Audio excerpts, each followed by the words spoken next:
जय हिंद मित्रांनो, तुमचं महागव्हर्नमेंट एक्झाम या यूट्यूब चॅनलवर स्वागत आहे। तर आपण काही कल्याण डोंबिवली महानगरपालिका भरतीमध्ये विचारण्यात येतील असे काही महत्त्वाचे प्रश्न बघणार आहोत, जे की तुमचे येणारे सप्टेंबरमध्ये हे प्रश्न खूप इम्पॉर्टंट असेल, तर व्हिडिओ शेवटपर्यंत पहा। तर चला सुरू करूया। पहिला प्रश्न आहे, महानगरपालिका अधिनियम कोण तयार करतो?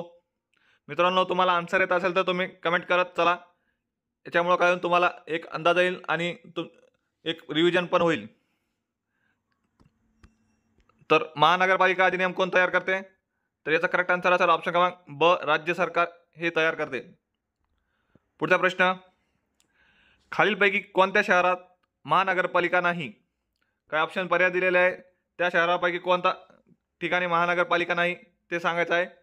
तर मुंबई या ठिकाणी आहे, पुण्याला बी आहे, नाशिकला पण आहे, सातारा या ठिकाणी नाही। तर याचा करेक्ट आन्सर असेल ऑप्शन क्रमांक ड।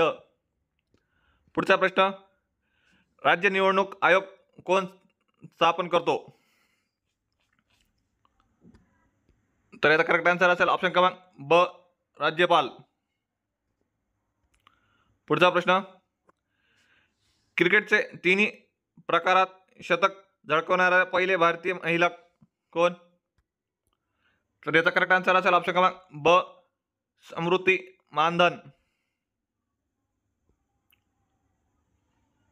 पुढचा प्रश्न, यवतमाळ, गडचिरोली, चंद्रपूर, नांदेड या जिल्ह्यांची सरहद कोणत्या राज्याला भिडली आहे? कोणत्या राज्याला भिडलेली आहे? या जिल्ह्यांची सीमा कोणत्या कोणत्या? यवतमाळ, गडचिरोली, चंद्रपूर आणि नांदेड। तर तेलंगणा या राज्याला भिडलेली आहे। तर याचा करेक्ट आन्सर असेल ऑप्शन क्रमांक ड। पुढचा प्रश्न, डॉक्टर पंजाबराव देशमुख कृषी विद्यापीठ कोणत्या वर्षी स्थापन करण्यात आले? कोणत्या वर्षी करण्यात आले? तर याचा करेक्ट आन्सर असेल ऑप्शन क्रमांक ब, 1969। पुढचा प्रश्न, महाराष्ट्रातील तेलबिये संशोधन केंद्र कुठे आहे? कोणत्या ठिकाणी आहे महाराष्ट्रातील तेलबिये संशोधन केंद्र?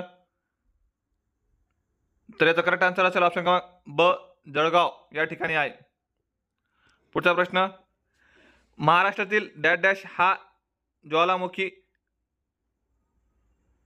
अग्निजन्य खडका प्रकार आहे?